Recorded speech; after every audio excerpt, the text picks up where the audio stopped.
This is a waterproof bike cover featuring a heavy-duty 500D Oxford outer with a hydrophobic finish, UV protection, and reflective strips.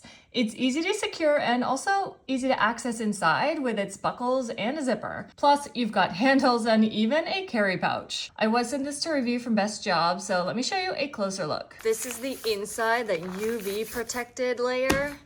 And then this is the outside, the 500D hydrophobic Oxford fabric. The bottom has some elastic sections, buckles, and this zipper goes all the way up to here. Just wanted to give you a closer look inside when it's not being used. Here is the little carry pouch. You could even pack it up and bring it with you somewhere. You can see how huge this is for my son's mountain bike. You could certainly fit a second bike or some scooters in here. It's really flexible what you use it with. Under here, you've got 2 sets of buckles that you can attach to the other side under the bike so that it won't fly away. This is the zipper, so you can easily access, especially if it's an e-bike, you can just take off the battery to charge it and bring it back without having to take the whole cover off.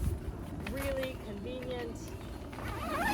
It's got handles with reflective tape. It's just so convenient if you don't have space in a shed or a garage. This is huge. It would fit like 2 or 3 bikes in here, honestly. It's great for keeping bikes and other gear protected at home from rain, dirt, pollen, and bird poop, or throw it in your backpack and take it with you and protect your bike while you're out and about. We love it. I know you will too.